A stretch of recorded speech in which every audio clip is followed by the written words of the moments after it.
Noor is a talentless loser born into a simple hillside family. His only skill is parrying, but he dreams of becoming the strongest adventurer out there. Despite numerous setbacks and rejections, he trains tirelessly for years to master the elusive parry skills and becomes the most powerful. The story begins with Noor, who is stuck in his dead-end job of cleaning out the gutters and canals of the city at the break of dawn. Before morning, he has to finish removing all the wastes and put back their wood coverings before the citizens pay him. After his morning work, he heads outside the city towards construction site, where he carries sacks and does manual labor the whole day. When afternoon arrives, Noor hears someone screaming for help in the nearby dungeon. He quickly runs to help and sees a group of knights protecting a tied-up girl against the power. Then scenes shift in the past. 15 years ago, as the Northwest Clay's kingdom, Noor is still just a normal boy doing chores at home. He tends to the fire, boils some hot water, and prepares hot tea for his ailing mother. Afterward, he has to go to the fields and tend to their flock of goats.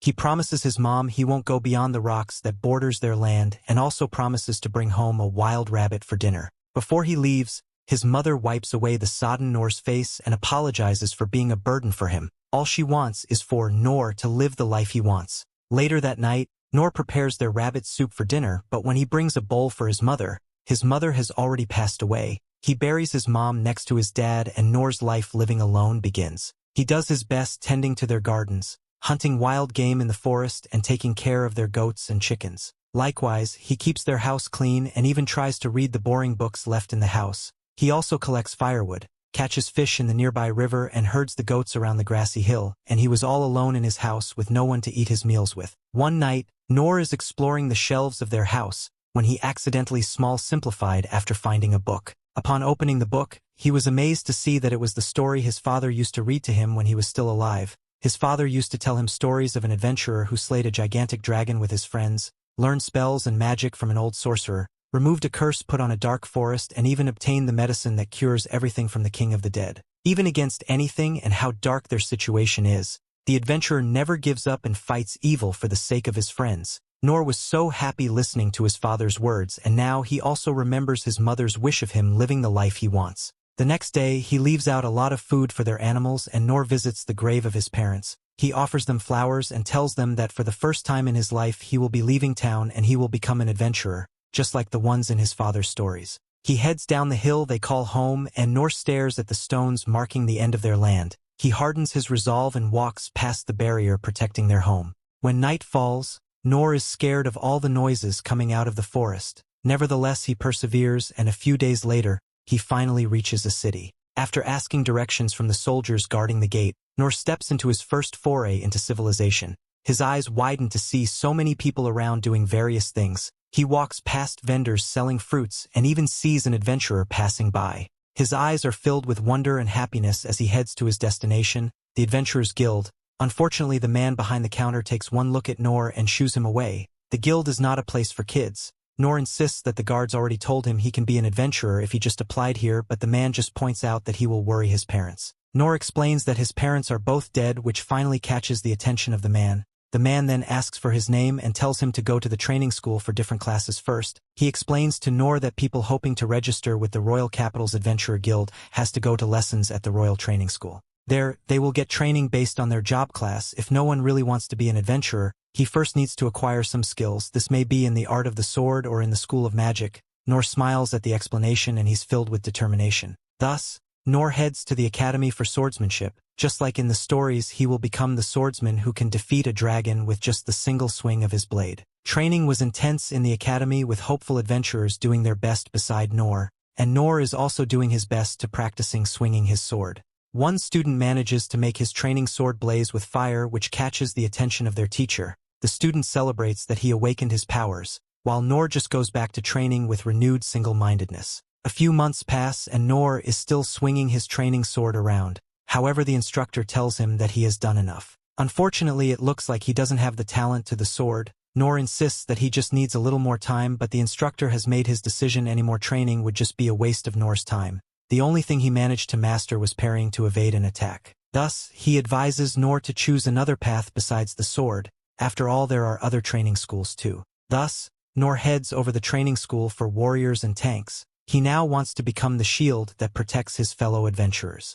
Inside this school, he trained his body by pulling weights and building muscles. A few months later, the instructor informs Noor that he has very good determination, but all he managed to earn is a good body. The art of the warrior is not for Noor. If he forces himself to continue, he might lose his life in the training. Noor once again changes schools and he heads toward the hunter's school next. Unfortunately, the instructor there also found out that he cannot handle any sort of delicate weaponry. This goes on at other schools too. At the feast school, the master thief informs him he cannot dismantle traps, and he also doesn't have the ability to sense other people's presence. At the magician school, the only magic he can produce is a tiny flame at the tip of his finger. At the cleric school, the priest sadly explains to him that he can only use low-level healing. Noor sadly heads back to the Adventurers Guild, where the man there was surprised to learn that Noor didn't manage to learn one decent skill. He spent 3 months at each of the schools, but at last he didn't obtain a class. With a heavy heart, the man rejects Noor's application to be an adventurer.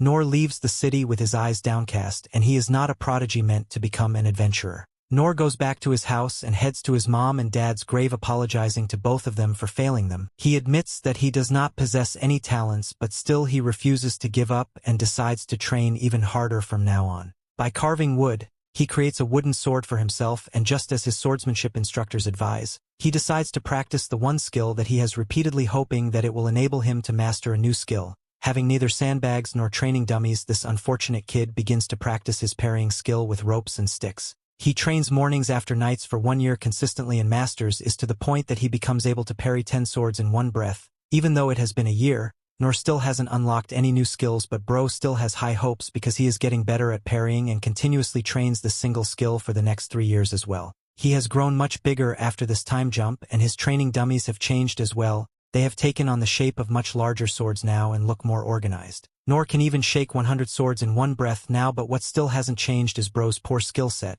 He realizes that if this keeps going on, he will never be able to become an adventurer, but the dream of becoming the strongest adventurer keeps him going because he has trained the same skill for more than 4 years. He has so much innate strength that he can even break his sword just by squishing it with his bare hands. He gets his hopes up when suddenly he notices that he can heal his own hand for a moment, so he continues training like a champ for 10 more years. After this time period, Noor's parry skill becomes so overpowered to the point that a single slash from his sword can shake the entire forest around him. It is all thanks to his restless training for more than 14 years that he can now parry 1,000 wooden swords at once, but he still isn't satisfied with it because unfortunately he hasn't managed to unlock any new skills. But bro decides to give it one last shot and bids goodbye to his parents' graves before leaving for the town. Upon reaching the Adventure Guild, he submits another form with the added skills parry, low heel, stone throw, feather step, and tiny flame. These skills look very measly, so the new guild receptionist suggests that Noor go to a training school first. However, Noor has already gone through that process, so the receptionist politely refuses to register him as an adventurer. I mean, people should really see what Noor is capable of before judging him.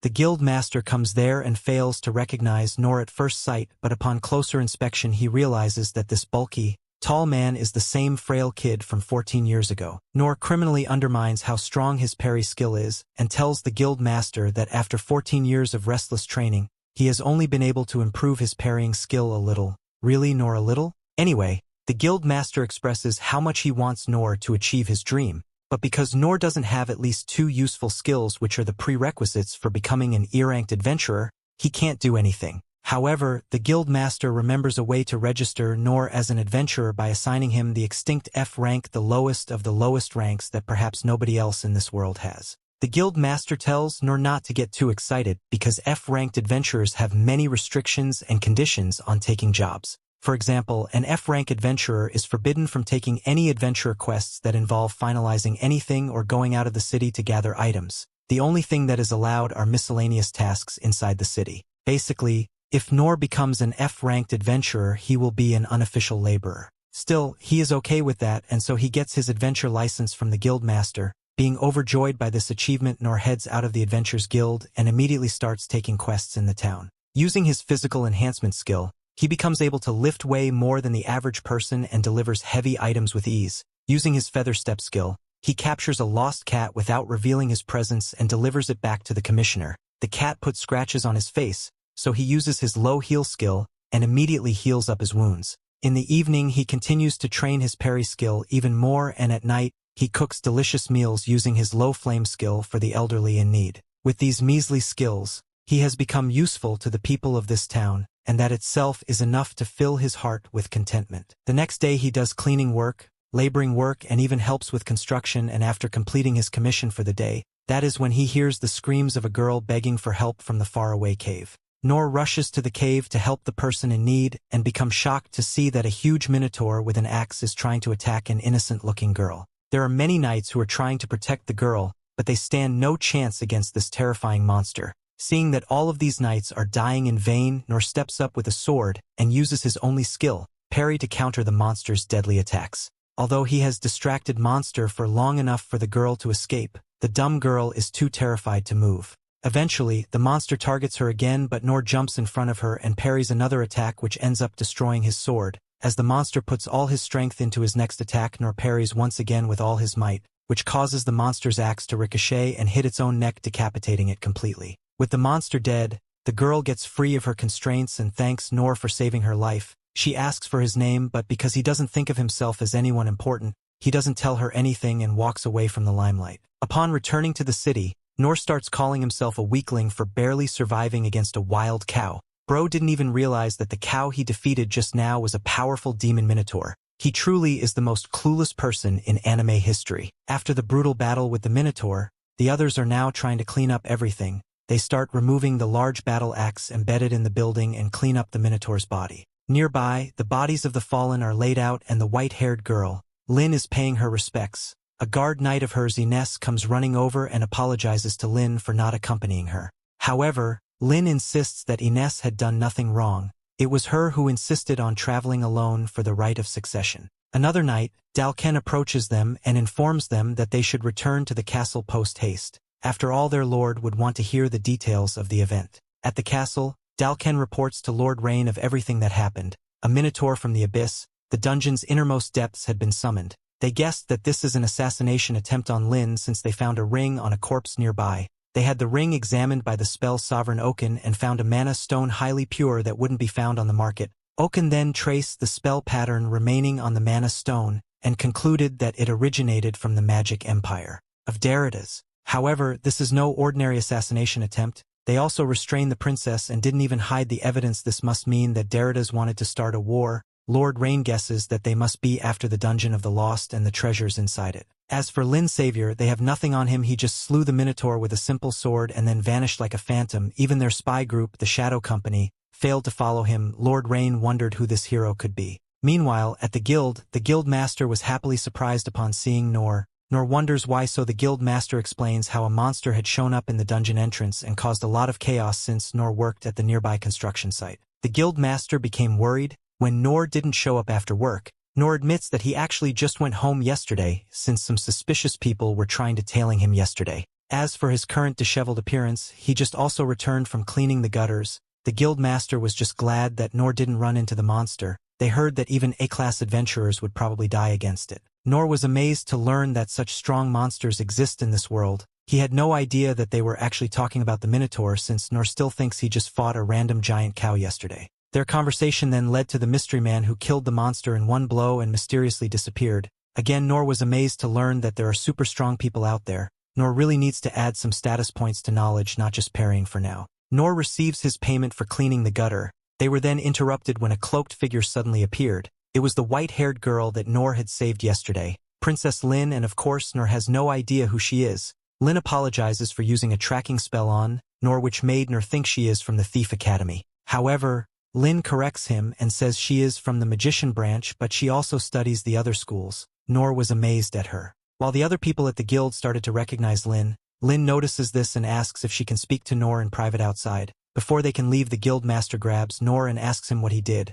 Noor assures him that he didn't do anything wrong, but Lin even volunteers to use soundproofing and concealment magic to help them leave. Noor still has no idea who Lin is and asks the guild master if he should follow her. The guild master quickly tells him that he should, but warns Noor not to do anything to offend her. Noor doesn't understand why but agrees. Outside in the streets, soldiers are still looking for Noor, but Noor and Lin just pass by them thanks to the concealment magic. When they reach a secluded area, Lin dispels the magic and apologizes again to Noor. She just wanted to properly show her gratitude for saving her life. He didn't just save her life, but many of their kingdom's citizens. Noor insists that she would have probably been fine without him since she has plenty of great skills, but Lin argues that without him, she doesn't know what would have happened to her. To end their argument, Noor finally accepts her gratitude. However, Lin now wants to show her gratitude to Noor. She offers him all of her and her family's resources to help Noor. Noor quickly says no and tells her that her words of gratitude are enough. This surprises Lin, and she insists that her father also wants to thank Noor in person.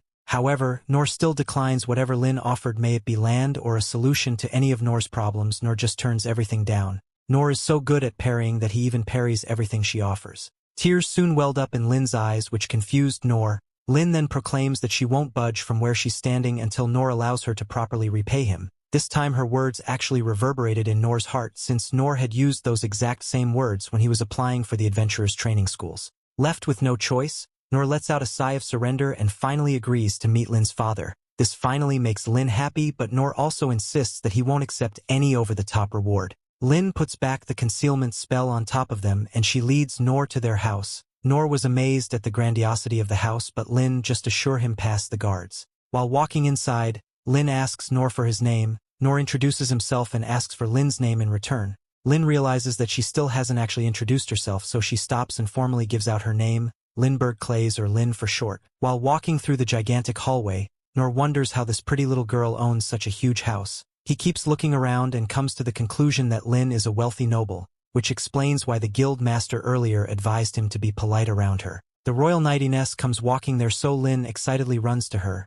asking her if she knows where Lin's father is. According to Ines, Lin's father, the king, is in the audience chamber talking to Lin's brother at the moment. Ines becomes wary of this middle-aged, ugly-looking gutter man and asks Lin if she is being held hostage by him. Lin explains to Ines, telling her that Noor is the mysterious man who saved her from the Minotaur attack yesterday. Understanding that Noor is here to receive the reward, Ines offers to show both of them the way to the king's chambers. Noor, on the other hand, who has no idea what Ines' position is, assumes that she is Lin's maid, assuming that she does laundry and household stuff here, and he wonders why she is wearing such a heavy outfit. Bro is literally the most clueless person ever, and I am here for it. The three of them keep walking together when suddenly Noor notices that a ginger man is sitting beside a window. The ginger man named Gilbert flexes his spell and even attacks Noor, asking him how an ugly loser like him has been given permission to enter here. Before things escalate, Ines clarifies to Gilbert that Noor is Lady Lin's guest, making Gilbert realize that Noor is the mysterious man who one-shot the Minotaur yesterday.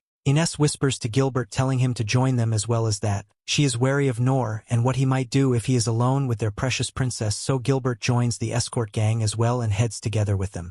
Meanwhile, King Clays learns from Lin's brother that the Derida's Empire is behind the attack on Lin. Apparently this kingdom and the Derida's Empire have a non-aggression treaty, and so King Clay wonders why they are suddenly trying to break that treaty. During an earlier meeting with the Emperor of the Derida's Empire, the Emperor made it clear that he wanted the rights to the dungeon of these kingdoms because of the treasures that lay there. The Emperor also wanted the military prowess of King Clay's army, claiming that both parties would benefit if Clay complied since there would be no war. Clays makes it clear that he doesn't want to give away his country to a greedy emperor, so he decides with his son Rain that they will go against the Derida's Empire. Lin enters the room and becomes overjoyed just by seeing her father there. She and the knights show proper respect their king, but the blockhead who has no idea who King Clays is just casually walks up to him. Rain notices that Lin is wearing the cloak of the hermit, so he asks her why she took it out without permission. Lin explains, saying that she did so in order to conceal her identity as she went outside to seek out her savior. Speaking of which, she introduces her savior Noor to the king, who comes down to him thanking him for personally coming here to see them. Noor immediately apologizes to King Clays for not knowing the proper manners of how to speak with nobles and apologizes in advance if he accidentally does anything rude. His speaking super casually with the king of this kingdom makes Clay laugh. In any case, the king thanks Noor once again for saving his only daughter's life, and with that, Noor gets excited, as he can now leave and go back home to get a much-needed shower, as he himself can smell the stench of the gutter coming from his body. Of course, the king cannot let the hero who saved his daughter's life go empty-handed, so he tells Noor to go ahead and asks for any reward that comes to his mind. But just as he said before, Noor has no desire for wealth, land, or power, as he is content with all he has.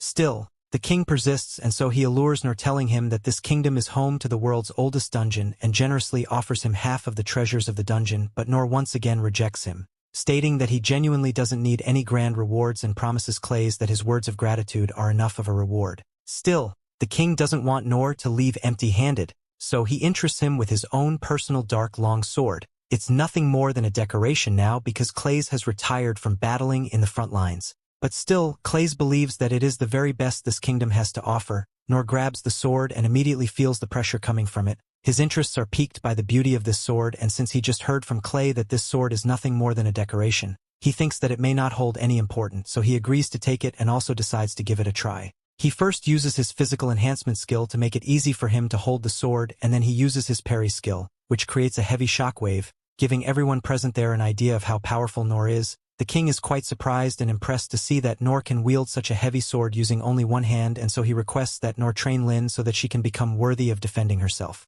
Noor strongly believes that he has no such skills that are good for training another person, and he also mentions that it should be Lin's decision if she wants to train, not Clay's. The king agrees and laughs, and for now lets Noor leave, thanking him once again for saving Lin. While walking out of the castle, Noor wonders how he is going to make use of this sword. The gutter smell coming from him reminds him of the size of the gutter, so he decides to use this sword to scoop out the trash out of the drainage. I bet the king and his royal knights will pass away at the same time if they find this dumb idiot cleaning the gutters with the king's most valued legendary grade weapon. Ines approaches Noor, as she wants to have a personal conversation with him, and goes down on her knees and apologizing to him for not treating him like a hero should be treated earlier. Apparently, it is Ines's duty to shield the royal family from all harm, and that is why she was wary of Noor earlier. Noor finally realizes that Ines isn't a maid and becomes even more baffled to learn that she is the vice-captain of the warrior corps. According to Annie's, she has been known as the Divine Field since her childhood, and has been given the duty to protect Lady Lin, and since Noor has fulfilled Ines's duty during her absence, Ines owes him her life and promises to become someone who he can depend on for his needs. As Ines takes her leaves, Gilbert approaches Noor next, challenging him to a duel, as he wants to see what this guy is all about. At this point, I don't think Noor will ever be able to go back home. The story continues. We see after inviting Noor to join him, Gilbert leads Noor along one of the mansion's corridors. Noor has no idea where they're going, and all he thought about is going home. He asks Gilbert what they're going to do, so Gilbert explains that he wants Noor to join him in a sparring match. At that moment, they finally reached their destination of the mansion's training room where various guards are training. Noor was surprised since the last time he sparred with someone was when he was in training school. Gilbert walks to one of the weapon racks and picks out a wooden spear for himself. He reveals to Noor that he's actually pretty famous in the capital, so he also wants to see what a hero like Noor can do. Noor approaches the weapon is hanging from the shelves and excitedly chooses one. This is a rare chance to learn from a veteran, so he would gladly spar with Gilbert. He picks up a short wooden sword and smiles at Gilbert, happily accepting his challenge. Noor is still doubting his own skills, but he still wants to do his best to keep up with Gilbert. Meanwhile, the guards surrounding them are shocked that someone is actually willing to spar with Gilbert, their captain. They all wonder whether Noor has a death wish or something. Come on, Noor, show these losers what you can do. At the start of the match, Gilbert immediately thrusts his spear at Noor's throat. Noor easily sidesteps the attack, making Gilbert smile since he realizes that Noor is the real deal. He flips his spear and attacks again, swiping at Noor with more dodge. He also dodges Gilbert's next thrusts. Noor could see how smooth and effortless Gilbert's movements are, and he commends Gilbert for training a lot. However, Noor also couldn't help but notice that Gilbert's attacks are so slow. He concludes that Gilbert must be holding back because Noor is too weak for him to show his true strength. Thus, after dodging the next attack, Noor tells Gilbert that he shouldn't hold back too much. Gilbert smiles and apologizes. He realizes that he must be holding back his strength unconsciously because he's used to fighting monsters, not fellow humans like Noor. When Gilbert attacks again, his thrusts this time are much faster and stronger. Noor also recognizes this too, but he still effortlessly dodges Gilbert's spear. He also notices that Gilbert tends to leave himself defenseless while attacking. Meanwhile, Gilbert is getting annoyed that he can't hit Noor. He realizes that Noor must be trapping him and not showing his full strength. Thus, Gilbert opted to use one of his moves. His spear moves in a lightning trajectory straight at Noor's knees. Noor jumps, but this is actually what Gilbert was planning. Now that Noor is in the air, he cannot dodge his next attack. He thrusts at Noor, expecting to hit him, and Noor's eyes grow wide. However, he just leans back and the spear once again passes harmlessly over his head. Noor tells Gilbert that he can still go a little bit faster, but inside he is starting to wonder if he's actually strong. Maybe, just maybe, all of his training had finally paid off. Noor smiles at the thought of actually winning the spar, but Gilbert suddenly unleashes a name, Dragrave.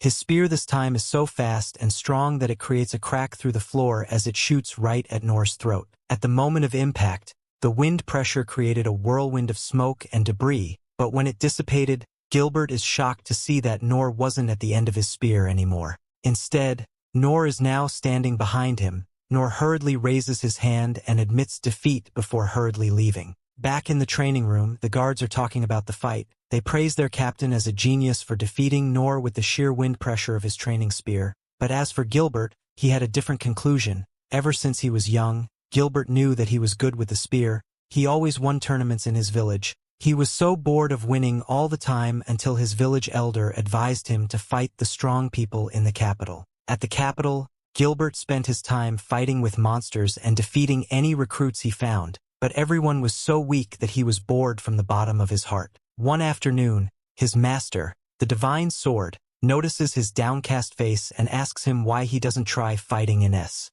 However, Gilbert points out that Ines is a different kind of strong. Instead, he wishes that there are more strong fighters like his master, the divine sword. His master sits beside him and Gilbert asks him why he's not bored like him. His master replies that he's training people in the hopes that someday one of them might surpass him. Gilbert smiles and wishes that someday is now. Back in the present, Gilbert is wondering what kind of guy Noor is. He rejected the king's offers and was confident in speaking, so Gilbert actually liked him. However, he couldn't sense his power, and when they thought, he got so annoyed with Noor for wanting him to attack faster that he ended up using his strongest attack, Dragrave, and yet he felt like was still utterly defeated. When Noor admitted defeat, he wondered if this was because Noor was just avoiding embarrassing Gilbert in front of his men. Noor just walked out after telling Gilbert he's excited for them to meet again in the future. That was also when Gilbert noticed the cracks on the training floor. They weren't there earlier, so that must mean Noor dodged his strongest attack. Gilbert smiles since it looks like he won't be bored anymore. Meanwhile, Noor is also thinking about the spar he just had. He's scolding himself for getting cocky and thinking he was strong earlier. After all, he had to put everything in his skills, physical enhancement and feather step, just to dodge Gilbert's attack. He guesses that Gilbert must have done that to warn Noor not to be too conceited. Thus, Noor's misunderstanding of his own strength still continues. The next day, Noor uses his new sword to clean up the gutters of the city. He is so amazed that the sword fits the canal so perfectly, and he was finishing the job much more quickly than before. He also remembers the words of Lin's dad, of how the sword doesn't break no matter how badly he uses it. In fact, it already looks bad, so Noor wasn't worried about getting scratches on it either. His clients are also so happy with his work that other people also started hiring him. Unfortunately, he doesn't have any job left in the afternoons. His job at the construction site was suspended because of the incident near the dungeon. Noor is starting to worry that he might run out of work as an F rank. Thus, he starts thinking of new ways to work using his new sword. Maybe he can use it as a paddle and give tours on a boat, but he doesn't have a boat. Maybe he can use it in cooking pizzas, but he also doesn't have money to buy a furnace. He can also use the sword as a grill to barbecue some food to sell, but he doesn't have a way to light a fire since his spell, Tiny Flame, it's not enough. Really, Noor? That's what you think is wrong with that plan. Now it makes sense why Noor failed in all his schools. Noor's musings were then interrupted when Lin abruptly arrived and greeted Noor. Noor remembers Ines scolding him yesterday for being too familiar, so he stands up and formally greets Lin. Lin explains that she actually went to the guild master and asked for Noor's location because she has a request. She wants to be Noor's page. Noor has no idea what she's talking about, so Lin explains that a page is someone who attends their teacher's daily needs while receiving the teacher's wisdom. In other words, she will basically be like Noor's apprentice for assistance. She promises not to trouble Noor and do her very best, but Noor instantly rejects her offer. Lin persists and promises Noor that she can be of assistance to him. After all, she scored highest in all 6 training schools. Meanwhile, Noor tries to reiterate that he has nothing to teach her. She might be helpful, but Noor is a grown man who can take care of himself. Lin tries to change tactics and offers to pay him, but Noor rejects that too. He also rejects her offer of doing anything he wants. In the end, Lin starts tearing up again and decides to demonstrate her skills to convince Noor. She quickly casts Icicle Dance and Hell Flare in quick succession, filling the air around them with ice and burning them up again. Next, she whips out her blade and uses Mist Blade. In the blink of an eye, the huge tree behind her toppled over from being cut. Noor's jaw drops upon seeing her skill, but she still isn't done. Lin pulls out a cloth and creates a magic sword. She then uses Divine Slash to obliterate the tree next to Noor. She was still about to continue, but Noor stopped her. She thought that he is finally going to accept her after seeing her skills, but Noor just feels more pathetic now that he saw Lin's numerous skills in the different branches. Lin still doesn't understand why Noor is rejecting her. She knows that she's probably still not as strong as Noor,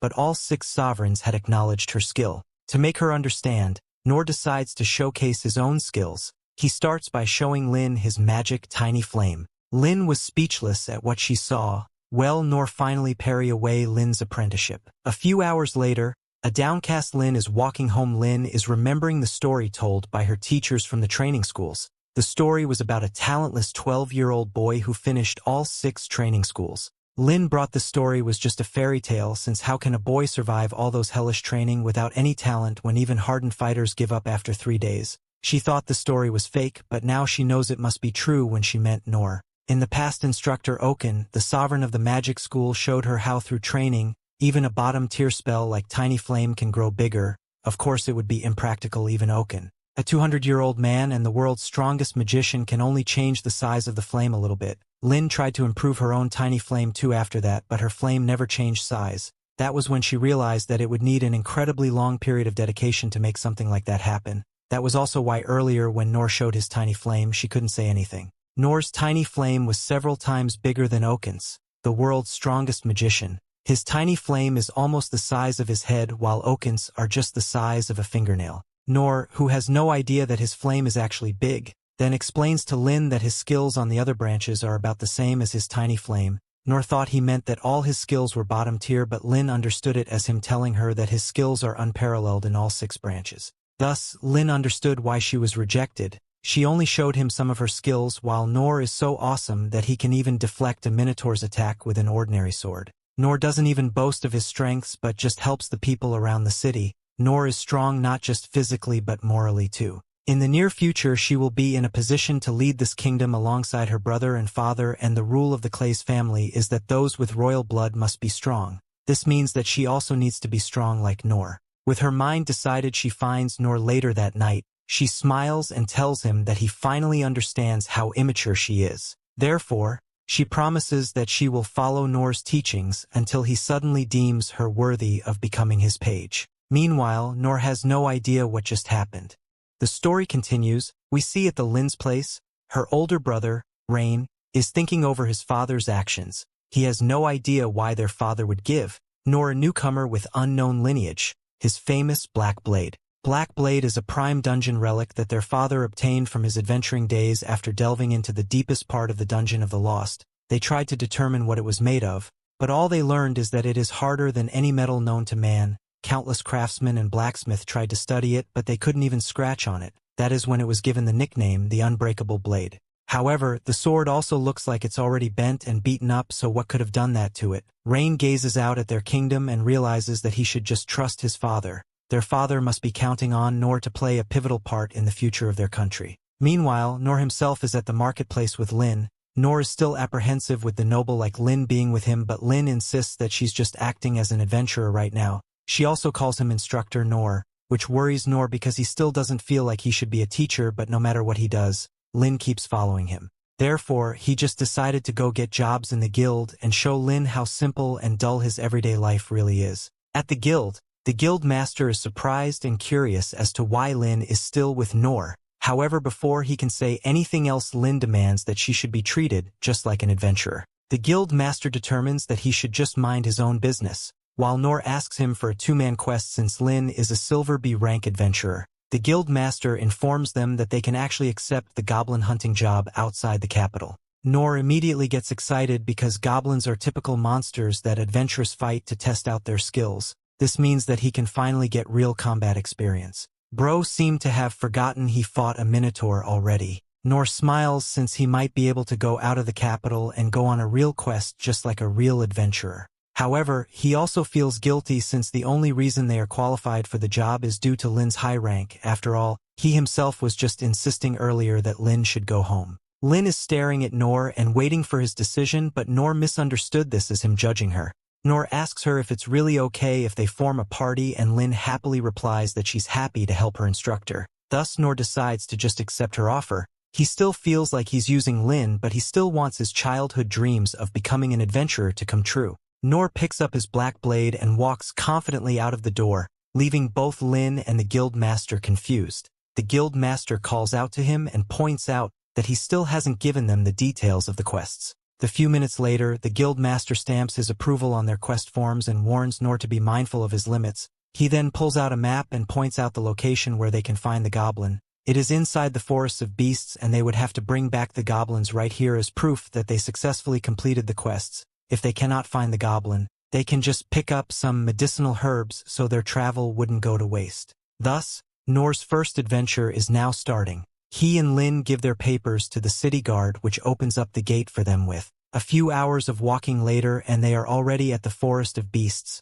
Noor is awestruck since the forest is so dense and all the trees are different from what he's used to. To pass the time productively, Noor asks Lin to explain what goblins are to him. Lin then explains how goblins are predators that hunt small animals and also eat fruits. However, they can also be aggressive and attack humans for food. If goblins are left unattended, they can multiply quickly until their supply of food runs out. If this happens, the goblins would just go outside the forest and start attacking human villages. This is the reason why the guild always has quests that involve hunting goblins to control their population. Of course, it's also dangerous to kill them all off because they are not sure how it might affect the ecological system of the forest. After all, the forest is also the source of multiple rare animals, plants, and is also used as training grounds for adventurers. Noor is amazed at how much Lin seems to know about a random forest. He is also disappointed because it looks like he really doesn't have anything he can teach her. They go so deep into the forests that fall quickly envelopes them, and yet,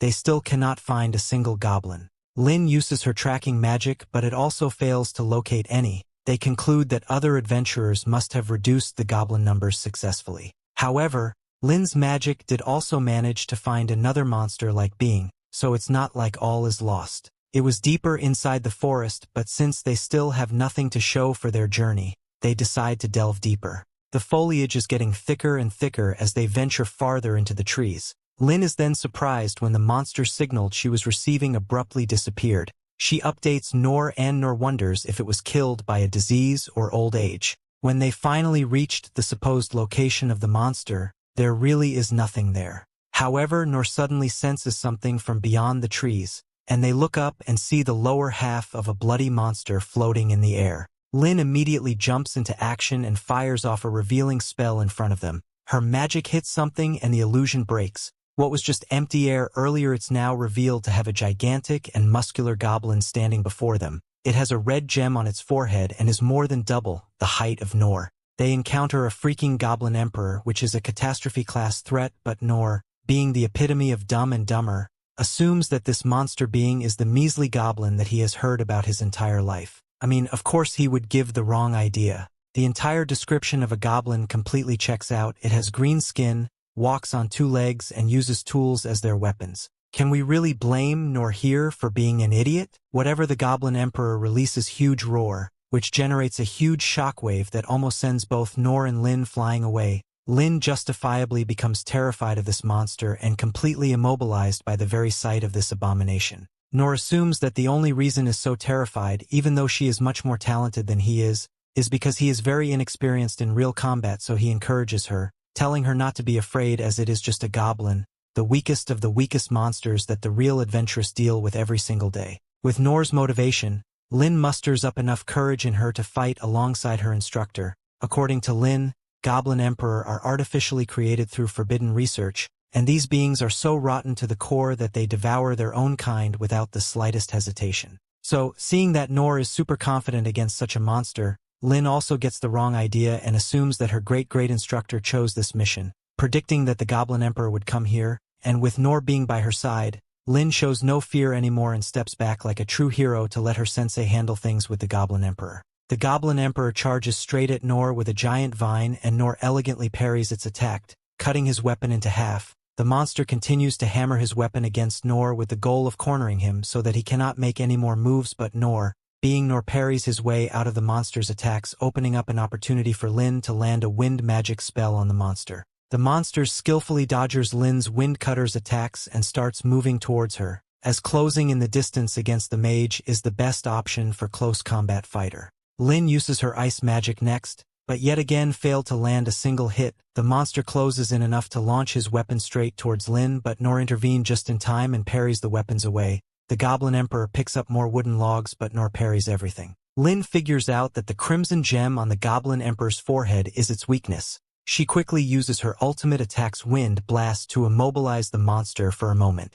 When she notices that it can regenerate instantly, she figures out that her monster's gemstone is a magic stone that is allowing it to heal, and so she tells Noor to destroy it, as that is their only way to win. Noor comes up with a plan and instructs Lin to fire at his back with her wind blast attack. With this strategy, Noor outspeeds the Goblin Emperor, uses physical enhancement and feather steps to avoid the Kamer attacks and strikes straight at its forehead, causing the gemstone to fall out. While the monster is cowering in pain, Lin collects the gemstone and brings it back to Noor. Noor tells Lin that she should be the one to finish the job, and being the humble guy he is, he requests her to subjugate monster as painlessly as possible, but Lin is like, whatever dude, and proceeds to burn the freaking monster alive using her signature moves Hellflare. With the Goblin Emperor burned to crisp, the cremation part is also settled. Lin prays for the goblin soul, while Noor lets out a sigh of relief as his mission is finally over. He of course believes that his goblin hunt quest is complete, as he is completely unaware that he isn't yet to encounter an actual goblin because of all that misunderstanding. Remember kids, eat your vegetables, otherwise you will also end up becoming as dumb as this loser here. But anyway, Noor also realizes that he cannot make such risky missions anymore and becomes determined to train more, as he needs to become stronger to fight goblins, the weakest of the weakest monsters. After dealing with the monster's remains, Noor and Lin return to the city. On the other side, Lin's brother Prince Rain learns about the appearance of this catastrophic monster in the dark forest, and that makes him wonder if there is someone behind the scenes orchestrating these ominous events. He reveals to have received the magic stone from Lin, and judging by the magic stone's purity, he figures out how massive the Goblin Emperor was in size. According to the reports that Rain's subordinates have gotten, the Goblin Emperor is several times larger than a Goblin King, which is not surprising seeing how abnormally powerful this magic stone is.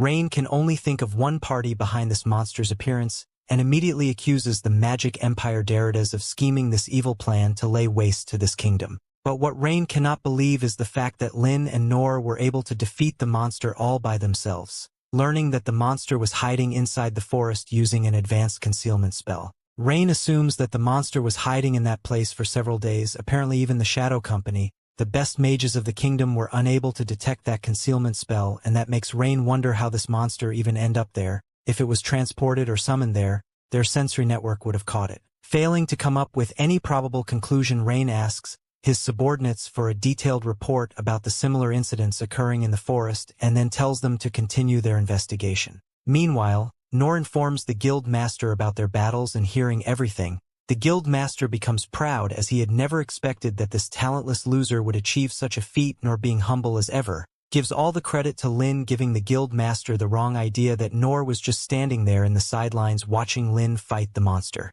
Honestly, the amount of miscommunication in this series is crazy. The guild master learns from Lin that the goblin had a gemstone on its forehead, and so he assumes that it was a rare goblin, as there is no chance in hell that this loser and his weak little girlfriend fought some giant monster all by themselves. The guild master tells Noor that they will have to show him the proof that they have subjugated the goblin, otherwise he won't be able to give them the payment for the guild commission, but Miss Genius here burns the entire thing. So, they end up getting nothing on their first day as an adventurer duo.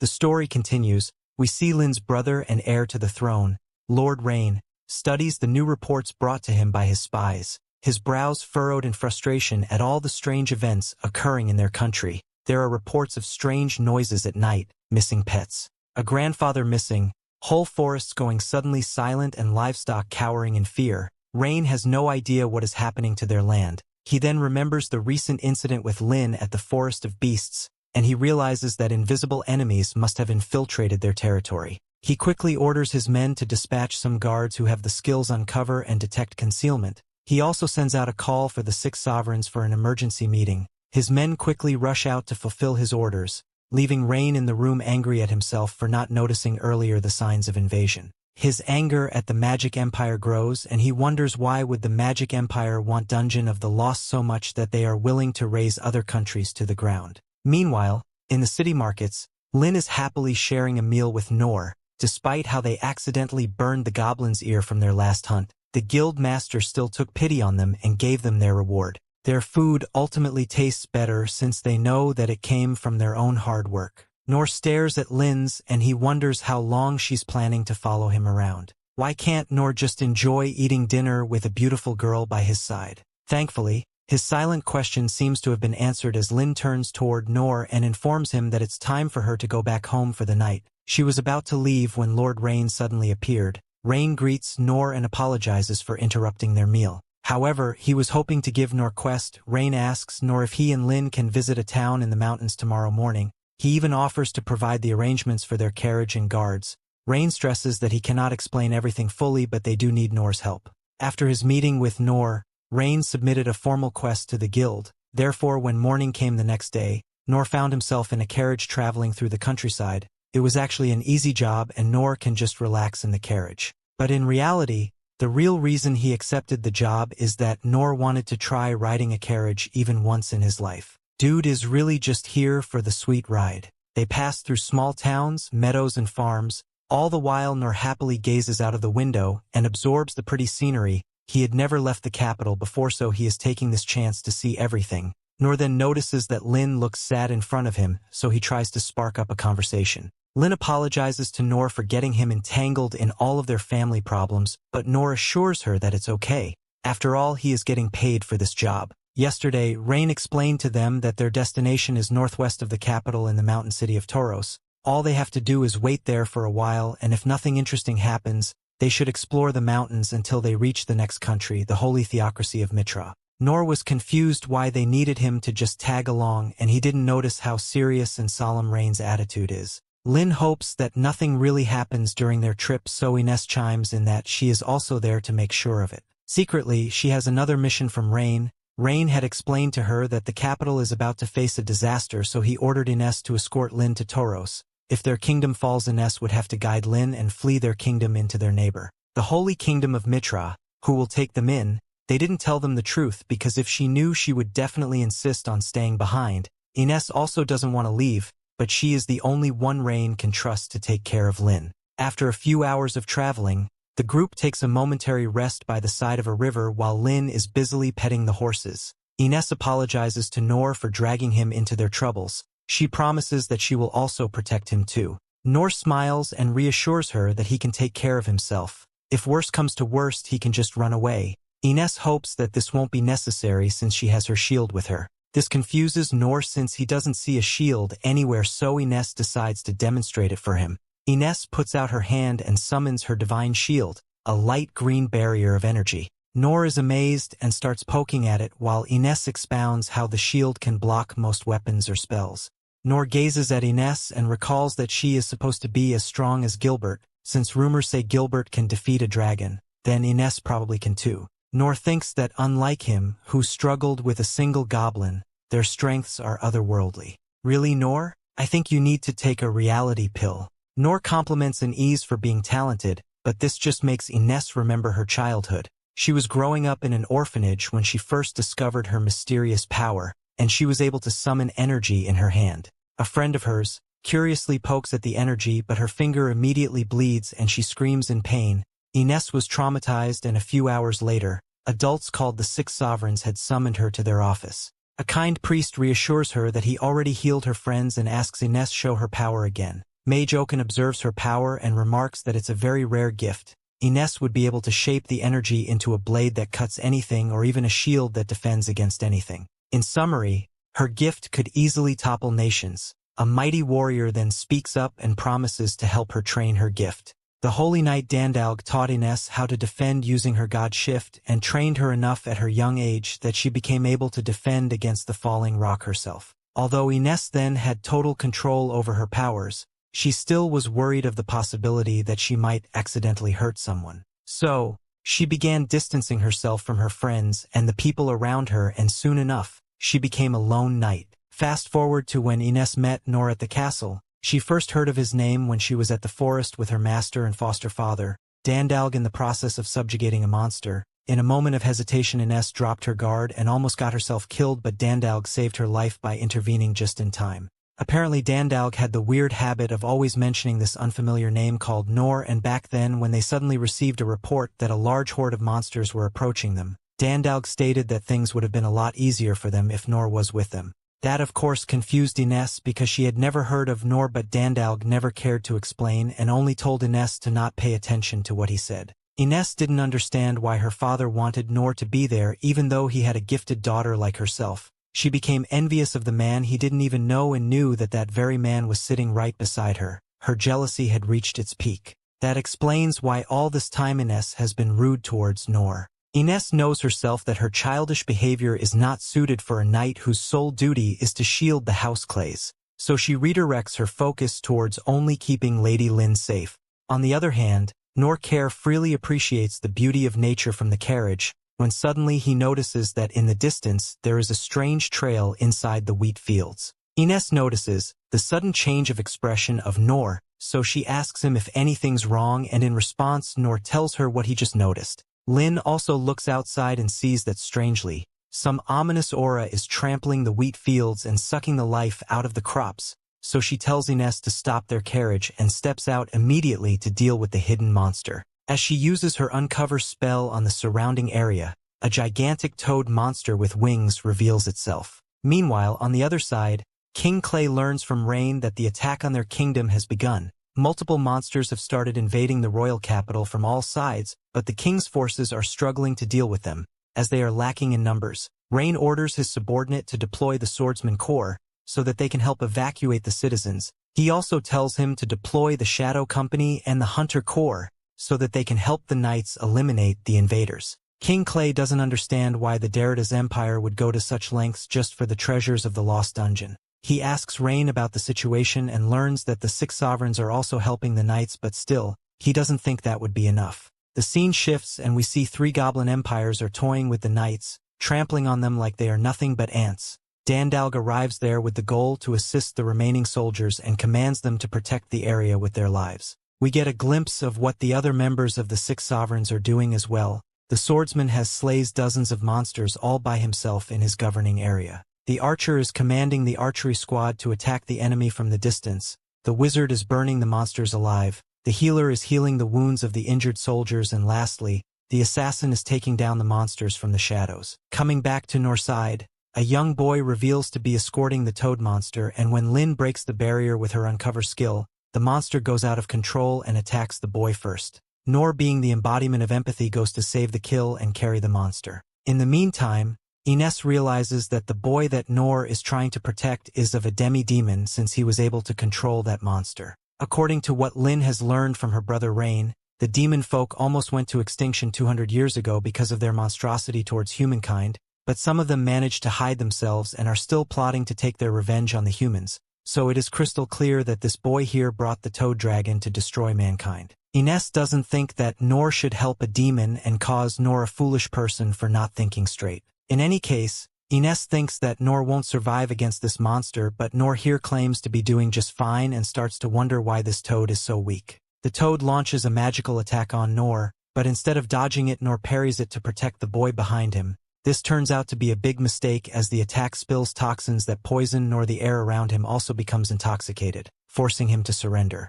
Lin steps ahead to help her master, but Ines stops her as she doesn't want Lin to get hurt too, leaving Noor all alone to die. Now that the monster has dealt with Noor, it attacks Ines and Lin with the same poison breath. Ines uses her divine shield to protect both of them, telling Lin to forget about Noor and focus on surviving, as she, the princess of this kingdom, is more important than he is. Our good bro doesn't need the help of this selfish bitch, and in the dying state that he is, he parries the monster all alone, showing Ines that unlike her, he is the true shield who is ready to do anything to protect the people around him unconditionally. But his body can't only take so much, and he falls to the ground, starts coughing up intoxicated blood, and Noor wonders if this is going to be the end of him. A flashback shows a mud brick city where a group of 7 children are enslaved and imprisoned because apparently they are all cursed. The demon boy named Rollo, who Noor is protecting with his life at the present time, was among those cursed children. But why are they called the cursed children? It's because all of them from birth possess the power to control magical beasts,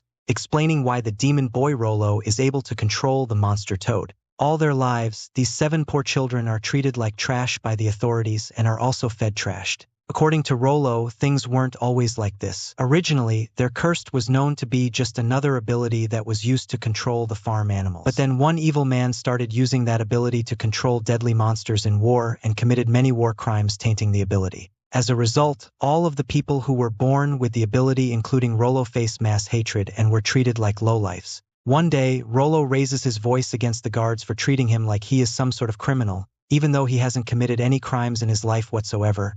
His courage to speak results in a brutal beating that ends with Rollo looking completely unrecognizable. The kid accepts his bizarre life and eventually awakens another ability, hidden beneath his cursed power, the ability to read people's minds. Not soon after, people find out about Rollo's mind-reading abilities and become even more violent towards him. Every day they shout and throw rocks at him, calling him an evil demon. At this point, Rollo realizes that anything he says or does can be used against him, so he stops retaliating and continues to suffer silently alone. But then things take a turn for the better for Rollo and the other children. The boy, who has abused his entire life just for being born a demon folk, is given a chance to have peace on the condition that he attacks King Clay's kingdom. The prisoner in charge approaches him, appointing him with a special task to escort a toad monster to Clay's kingdom and use it to eliminate the enemies. The prisoner in charge promises Rollo that if he does as he is told, he and all the other children will be well fed from now on and will never be beaten again.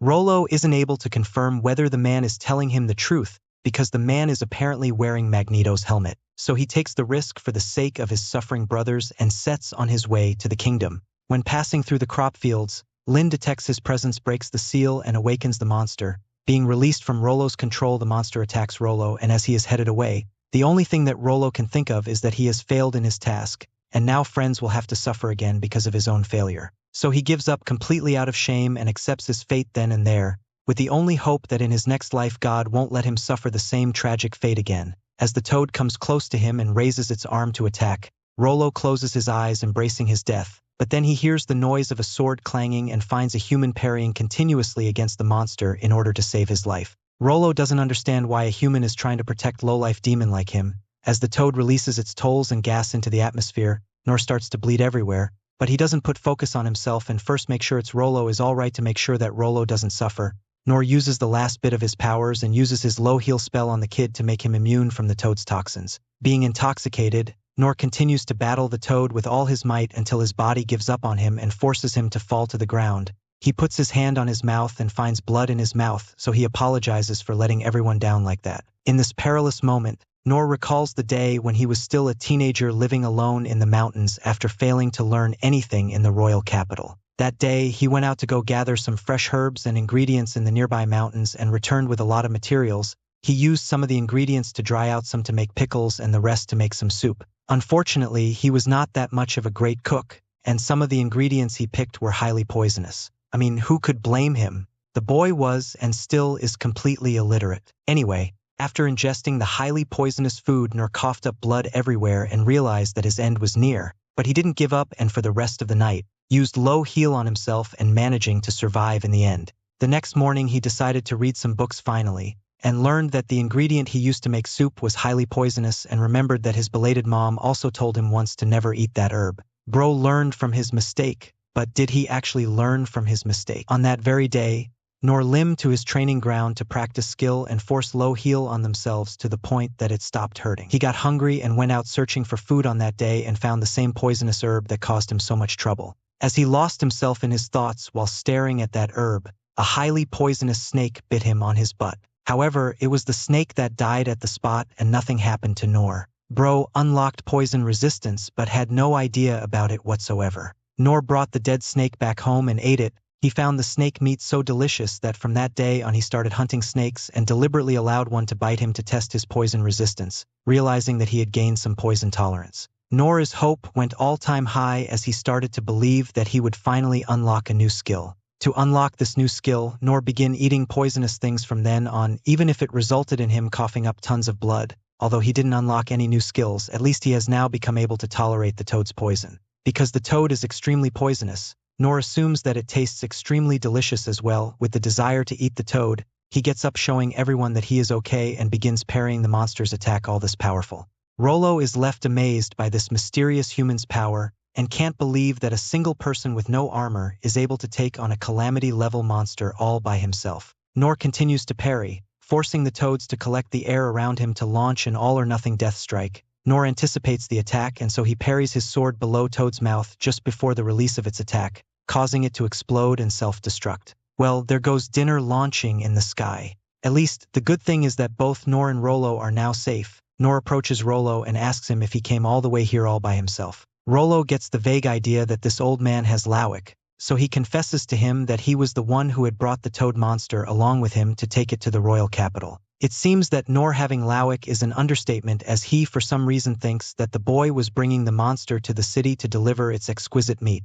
so that everyone there could have the taste of it. Noor also assumes that the only reason Rollo used a barrier to hide himself and the monster was so that he didn't get robbed by any bandits and safely reach the city, so he blames himself for killing the toad and for ruining the feast. He apologizes to Rollo, promising him that he will pay him back one day as he currently doesn't have any money with him. Rollo doesn't get Noor's intentions, and so he just gets over with the conversation, telling him that he really doesn't need to pay him anything at all. In any case, what Noor doesn't understand is how Rollo was able to bring that monster all the way here all by himself. Rollo reluctantly explains by revealing to Noor that he has the ability to control monsters. The kid who has been condemned and tortured his entire life for having this curse expects no less from Noor. But to his surprise, Noor becomes amazed by his rare skill and tells him that he must be loved by the heavens since he was born gifted with that skill. Rollo doesn't think that is the case and reveals that he is a demon folk and all demon folk are able to control monsters. Still, Noor finds it impressive and wonders what he would have done if he had Rollo's skill. He imagines making wild animals like bears and rabbits help him to cultivate this form, and then use birds to deliver letters.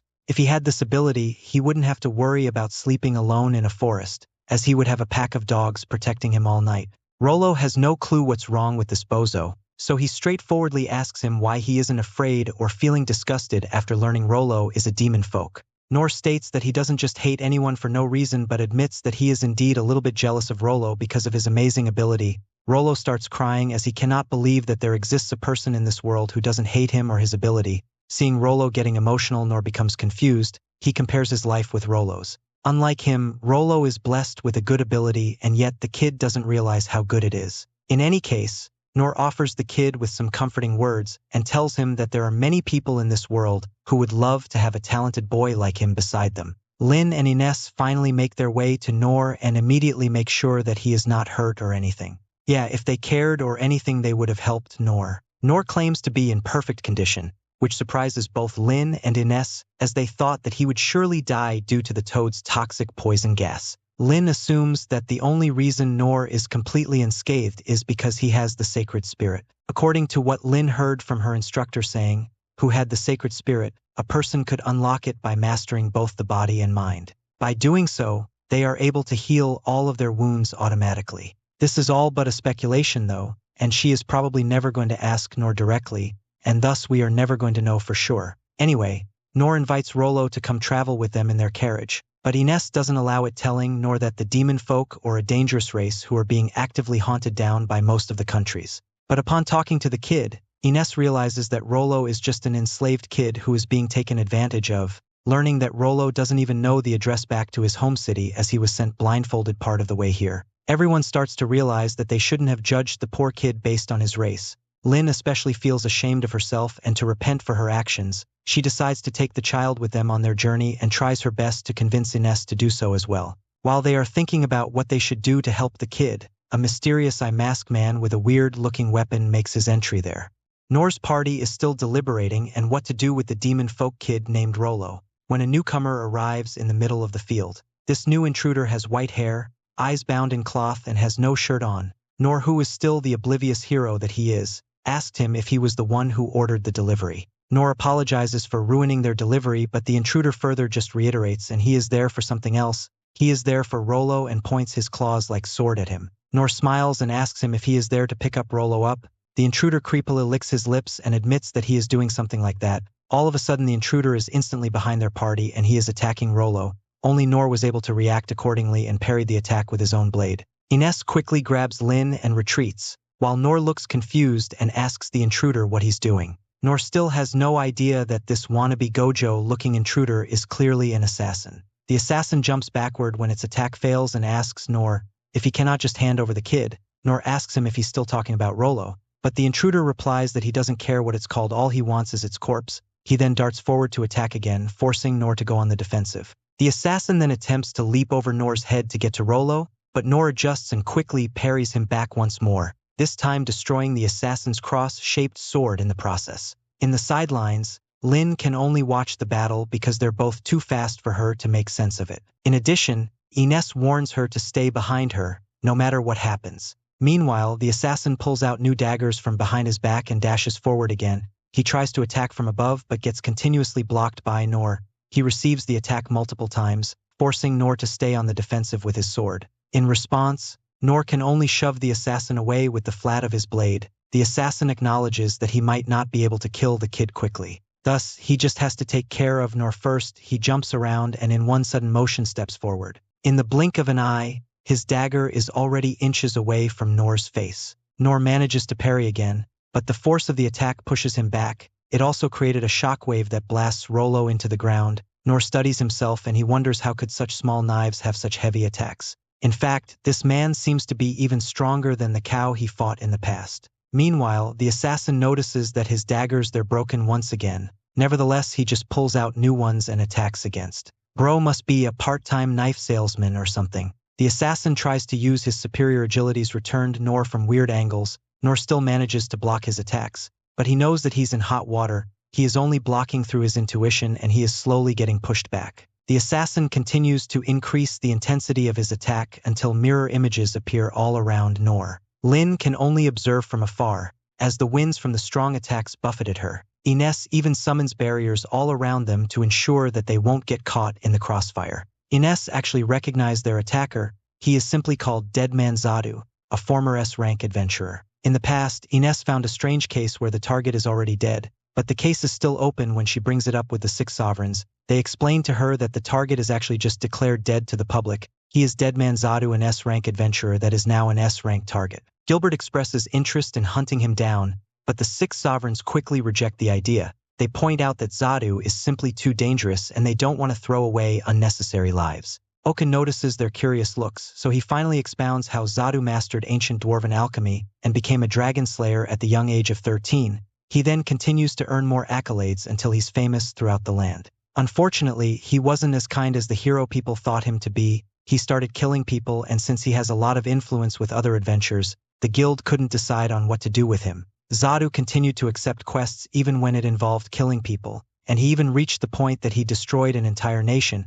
He killed everyone in the whole country, and that was finally when a bounty was put on him. Unfortunately, the bounty only attracted adventurers to him who ended up all dying. To prevent more deaths, the guild declared him dead. Meanwhile, the battle between Zadu and Noor continues on. However, Zadu's latest weapon also broke again. Noor apologizes for breaking his weapons, but Zadu is just getting curiouser and curiouser. His weapons are made of orichalcum and dragon tusk, so he wonders what manner of weapon Noor is wielding. Nevertheless, Zadu dismisses his wandering thoughts and decides to go back on the job. Thankfully, Zadu doesn't remove his eye bindings to reveal Sharingan, but instead he throws his first broken sword, the cross-shaped one, into the air. The sword floats in the air and starts emitting red energy, but then explodes into 100 pieces, creating more iron swords floating in the air, all pointing downward at Noor. Ines recognized the blade as Iron Cross, a famous weapon that could kill hundreds in a single strike. Meanwhile, Zadu tells Noor that he can try to break as many pieces as he wants.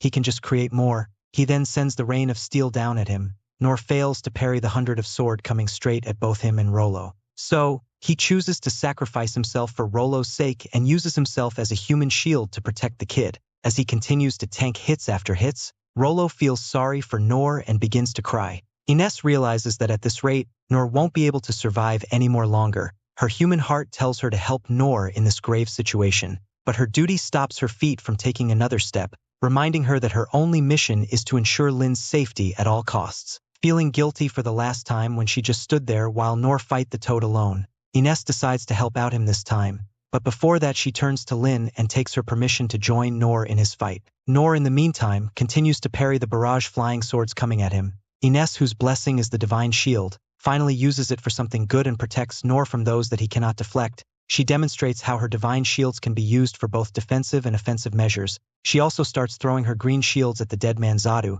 but none of them hits him as he is far too skilled and agile than her. Zadu cruises through Ines's attacks and runs towards them to close their distance. Ines realizes that if this keeps going on they are going to lose. So, she tells Noor that it is about time that they begin acting like a proper team and devises a simple model strategy with him, telling him to take the offensive while she handles defending them from incoming attacks. Noor stares at the flying swords for a moment and states how he has once dealt with birds that were much faster, implying that he has some degree of confidence against Zadu's attacks. Suddenly, his eyes catch the dragon claw of the dead toad scattered on the ground and it hits him with an idea. He instructs Ines to drop the shield at his signal, picks the claws up and throws them at the flying silver crosses. As the claws and the swords collide, they nullify each other midair. Using this straightforward stone-throwing plan, he continues to throw them as flying swords. Without them noticing, Zadu closes the distance and tries to ambush Ines from behind, but just in time. Noor notices it and parries Zadu's dagger away,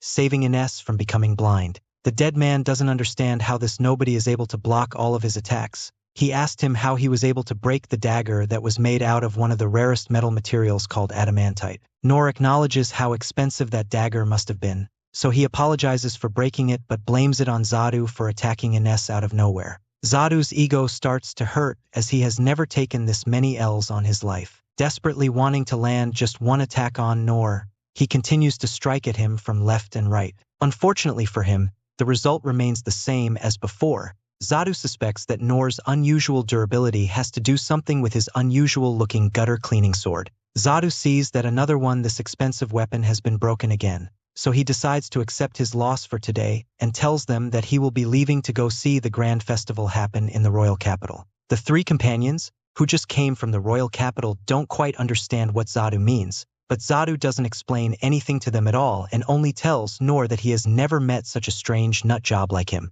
Before leaving, Zadu tries a cheap shot at Noor just for fun and then vanishes away with the hope that they meet again. Noor decides to head back to see this grand festival as well and asks Rollo if he would like to come with them as well. Rollo, who had no idea that Noor's gang came from the capital, becomes absolutely mortified. While trembling in fear, the kid states that there is no point in going back to the capital, as it is going to be invaded by something even more terrifying than the Black Death Dragon. Lin finally figures out that the only reason her brother ordered Unease to take her to Mitra is so that she can stay safe in case anything happens at the capital. She reminds Unease about her duty as a knight to protect the people and gives Rollo as a living example, revealing that Rollo's kind was once too invaded like that, and as a result, most of them are now slaves to the other races. Both Lin and Noor respect Lin's heroic decision and decide to immediately head back to the capital to help the people. Rollo also offers to go with them, as he knows that it is the demons who are responsible for the invasion. Noor doesn't blame the boy at all and pat him on the head, telling him to not feel responsible for others' actions.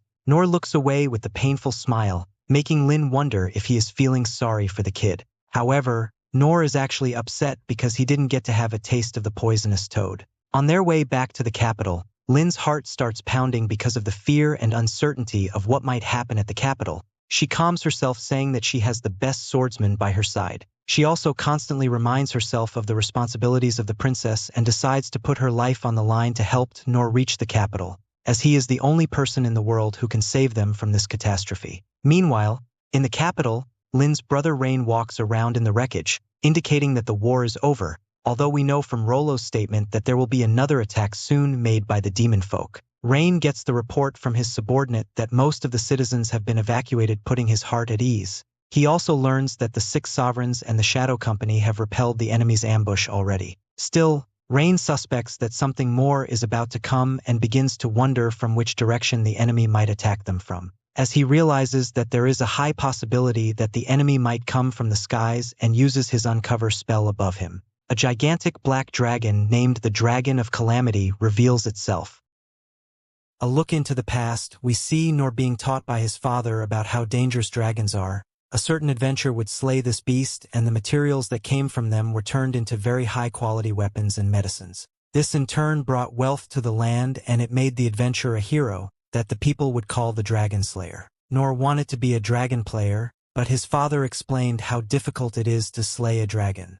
Some dragons are incredibly strong, and they have been alive for thousands of years. They can make the ground crumble with just one step, and they can even destroy entire mountains just by swinging their tail. In fact, their nation was nearly destroyed by dragons that ran wild. Noor's father finished telling him these stories, but Noor never stopped wanting to become a dragon slayer. Back to the present, Noor and his group traveled back to the capital, but Lin is horrified to see the Dragon of Calamity. The gigantic dragon terrifies everyone in the capital, and Rain wonders if the Magic Empire understands the horror they have unleashed on the world. The Calamity Dragon has been asleep for the past 150 years, but it should still be dormant. Rain becomes furious because this means that the Empire awakened the dragon. The dragon causes massive destruction with the single flap of its wings, so Rain orders for everyone to be evacuated. It's a terrible emergency, so he instructs his troops to pry anyone away from their belongings if they're hesitant to leave.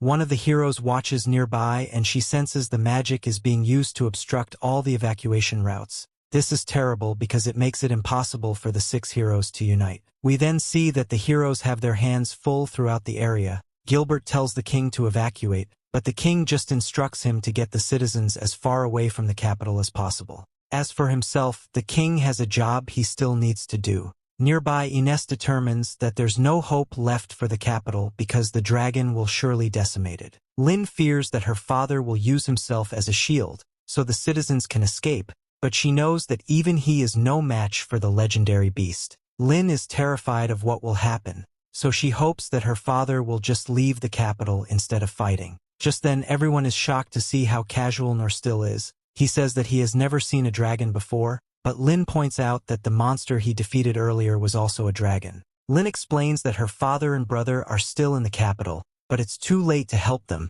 Noor casually says that he thinks he can make it in time if he runs, but this just shocks Lin. Noor says that they can use her wind blast again like they did against the goblin, but Lin fears that the power needed to get him to the capital in time will end up hurting him really bad. Noor reminds her that his sword will take the brunt of the damage. Noor says that he owes a lot to the people of the city and to the king, so he wants to help. All he has to do is help the king escape, and he is sure that he can do that. Lin snaps out of her pessimism, and she realizes that Noor is not someone that should be doubted. Her wind blast is not meant to be used on humans, but Noor is not a normal guy. Another look back shows the king refusing to hand over the Dungeon of the Lost to the Magic Empire. He was told that he was just letting it go to waste because it has power to create an army that could control the world. The king explained that he's just choosing not to use a power that is beyond their control. Back to the present, the dragon continues its rampage, and the king determines that the empire will stop at nothing to get the dungeon. He realizes that he underestimated the empire because he never thought they would throw the full force of their might at them.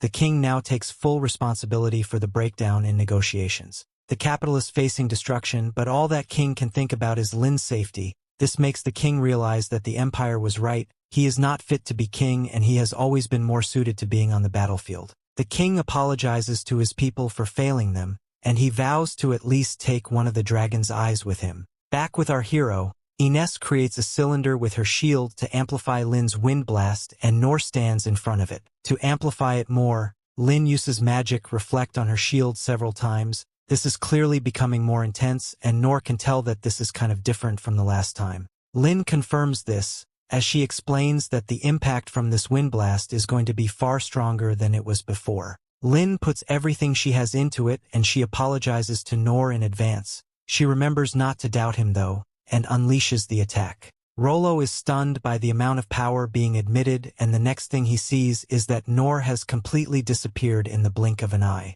Back in the capital, the king comes face to face with the dragon. Everyone watching is horrified as a dragon prepares to use its Elder Dragon Breath attack, because it's the one that bring the entire continent to a crisp several 100 years ago. The king realizes that the dragon's giving him no chance to survive, but he's determined to do something kingly at least once before he dies. The king pulls out a dagger and tells the dragon that he's going to show it how tenacious humans are. One of the heroes watching recognizes the dagger. It's the blasting dagger, and it channels all of the wielder's mana into one powerful but sacrificial blow. The heroes are horrified to see that the king is going to sacrifice himself, but they realize that there's no other option. The king goes in to sacrifice himself, but Noor comes out of nowhere to parry the dragon's attack. Everyone watches in absolute shock, as he just shoved the legendary dragon and the dragon collapses. The dragon wonders what is going on, and she is confused to see that a tiny human just knocked her off balance.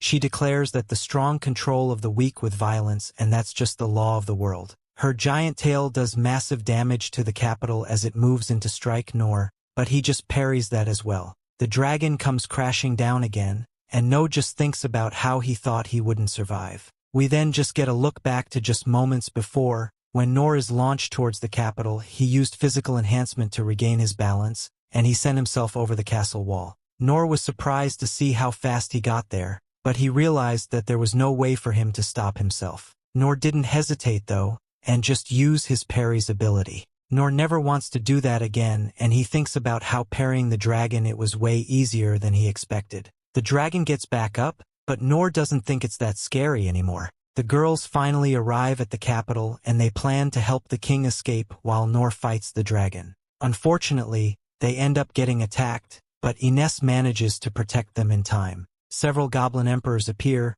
but they're quite small compared to the one Noor and Lin confronted. Goblin emperors are still in the league of their own though, so they are in big danger. Lin decides to think like Noor does, so she tells Ines not to worry because they're only fighting goblins. Ines is inspired by her confidence and agrees that these goblins are not nearly as terrifying as the dragon. These goblins in the blasting through her attack, but Rollo steps in and commands the goblins to stop moving. Lin uses the opportunity to freeze them, and Ines convert her shield into a sword. Ines destroys all the goblins with one powerful strike, and Lin realizes why she was given the Divine Sword title. Rollo is just as impressive because he was able to stop the overpowered goblins with just a few words. Such a young kid having this power is incredible, but Lin can tell that it takes great courage for him to use it. Back with Noor, we see that the dragon is getting really frustrated. She keeps attacking Noor, but he just keeps parrying her. Her claws and scale should be indestructible, but Noor is somehow damaging them badly.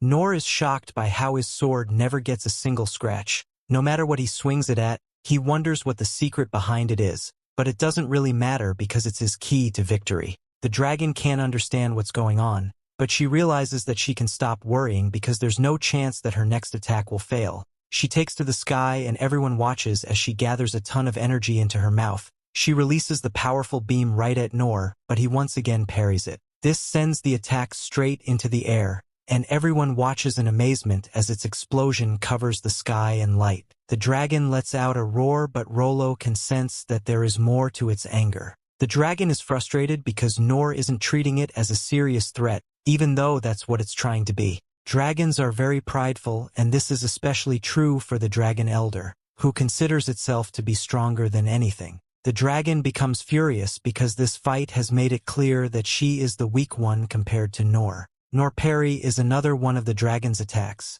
and the girls are shocked to see there has decided to submit to him. The townspeople watch from afar and their mouth is nearly dropped to the ground. Noor remembers what his father said about the adventurer who defeated dragons. Slaying dragons brought wealth to the people, and he became known as a dragon slayer. However, Noor sees that this dragon doesn't want to fight anymore. Noor decides not to end the dragon's life, and concedes that he isn't really hero material anyway. The rest of his group rushes to him and Noor waves to his friends. The story continues. We see Noor tells everyone that he's okay, and he thanks Rollo for helping. Rollo has no clue what he's talking about, so Noor explains what he just realized. The reason the dragon must have calmed down was because Rollo ordered it to. Noor is shocked when Rollo says that he actually didn't do anything, and the confused Noor points out that the dragon just stopped being hostile from nowhere. Rollo had nothing to do with it, so Noor determines that the dragon must have been intimidated by just the fact that Rollo could control it.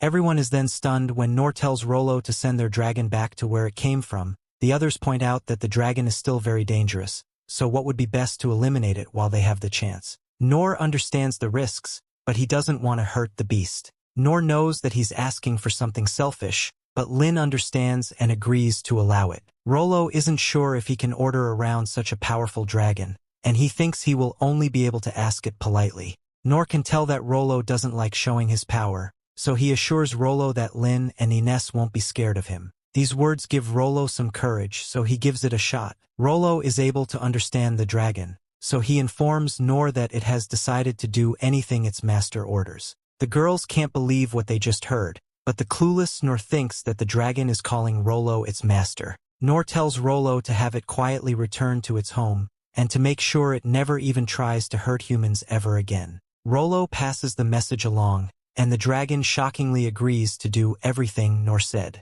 The dragon takes to the sky and roars one last time before leaving. Everyone watches as a legendary beast leaves peacefully, but Noor is horrified and a powerful attack knocks it right out of the sky. The terror shared by everyone, and we see that the evil leader of the empire was behind the attack. Daridas is really pleased with himself, and he says that even a dragon that has lived for thousands of years is still just a stupid beast in the end. The dragon was just a pawn, but he's disappointed that it didn't destroy the capital. He decides that he will just have to start the attack anyway, so he has his army summoned nearby. There are a ton of troops and the firepower of his army is unrivaled. A look back shows how the Empire planned out this attack. After the dragon decimated the capital, the troops were to come in and clean up. Foot soldiers would be equipped with magic swords and magic shields, while the elite troops would have magic armor and magic cannons. They would also have massive shields and gigantic mana ray cannons. The king was very pleased by the plan, but a soldier named Randius had a problem with the war. He didn't think that it would benefit the country in the long run, but he was just silenced by Daridas. He refused to let anyone pose a threat to them, and declared that they would show everyone the power of their magic. Daridas wants this war to go down in history, so everyone can know about the foolish decision the Clay Kingdom made. He also wants everyone to know that it was a country of fools, who neglected proper upkeep of the Dungeon of the Lost. They were let down the path of ruin by their own selfish greed. As for Daridas, he will be known as the one who liberated the country of this foolishness. Nearby, Noor and the others find the dragon, but they can't tell if it's still alive without getting closer. Just then they spot the magical empire, and the emperor spots them right back. They see the Princess Lin, but what's most concerning is that Ines is with her. This is because Ines is one of the living legends known all around the world, and Daridas assumes that she was the one that saved the capital. The era where legends rule has come to an end, and Daridas declares that it's time for those with wisdom to define the world. Daridas orders for the mana cannon to be fired because even if Ines is known as the divine shield, this weapon will still evaporate her into nothing. She will just be another legend to be defeated by his hand, which is why Daridas loves war so much. The mana cannon prepares the fire and our group notices at the last second, so Ines tells the others to run away. The weapon is fired and Daridas declares that it's all over for her. Ines just stares at the huge beam approaches, but Noor shockingly steps up to parry the giant attack. The beam goes flying everywhere, and no one can believe what they just saw. Daridas' troops are in such disbelief that they think there was something wrong with the weapon, so Daridas has them prepare another attack. Noor is amazed to see such a huge army, and the girls explained that they're trying to annihilate the kingdom. The Clay's kingdom has an army as well, but they don't stand a chance against the Empire's numbers. Ines wants Lin to retreat with her, so Lin wonders what Noor plans to do. Noor says that it should be obvious, and he thinks about how he needs to run for his life and get away from this place as soon as possible. Lin agrees that it was a silly question to ask, but she clearly thinks that he's going to do something heroic. Noor wonders why she is smiling, and wonders if she understood what he actually meant. Noor tries to clarify that he's going to run away, but they're interrupted by another attack.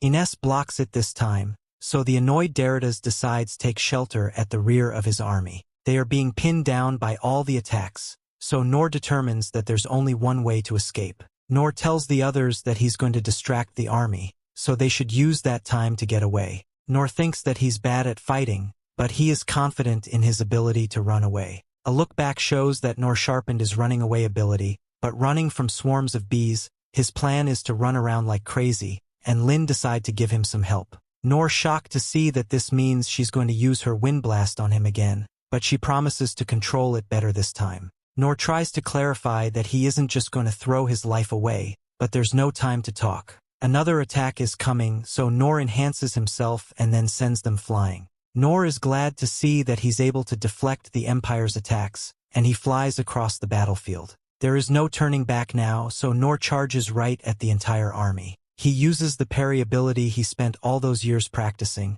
and he disarms a ton of troops. Noor just wants to buy enough time for the others to get away, so he plans to run around and parry everything in front of him. Daridas is horrified to see his army being toyed with, and Noor appears before him. All the weapons that Noor parried went straight into the air, and they come raining down on the army. The giant shields were also parried by Noor, and Deridas can't understand the physics-defying attack Noor is using. Noor continues his chaotic attack, and Deridas wonders who he is. Noor once again ends up near Deridas, and Deridas realizes that Noor was the guy that was just standing next to Lin. He can't understand how Noor covered so much distance, and he wonders why Noor is now ignoring everyone just to stare at him. He fears that Noor knows that he is the emperor, and he freaks out when Noor takes a hold of him. The panicked Deridas reminds himself that his armor and sword are made of crazy powerful materials, so he decides to fight back. Noor flies right past him, so he assumes that Noor ran away, but he just ends up getting knocked around by the mana cannons.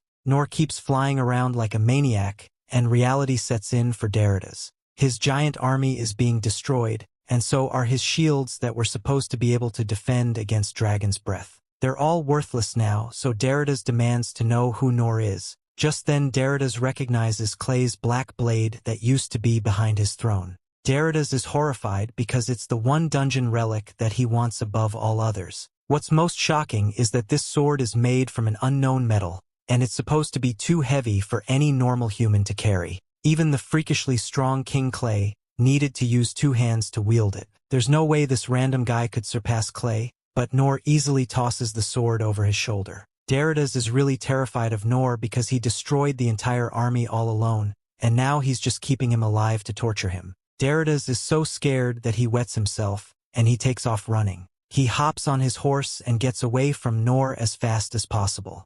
However, in reality Noor was clueless the entire time. When he first arrived and saw the Emperor, he was confused as to why an old man like him would be out on the battlefield with golden armor, but he's sure the guy couldn't possibly be anyone important, so instead of worrying about him, Noor directed attention towards the hundreds of swords he had parried earlier. He didn't want to let the Imperial soldiers gather their weapons, so he decided that he would continuously parry the equipment to keep it out in the hands of the soldiers. While he was busy doing that, he suddenly spotted the Empire's heavy artillery, and he had no idea what that thing was at the time, but with Noor run the battlefield, if it's not bolted to the ground and it's getting parried. While he did all this, he kept occasionally running into the same weird old man, but he still didn't think the guy was important, so he just ignored him and kept parrying. However, when the Emperor said he recognized Noor, Noor was intrigued because he doesn't remember ever having met this old man before, so he began approaching him. However, as he arrived, the old man began pleading for his life for some reason. Noor had no intentions of killing him, although he could understand why the man would be scared of him.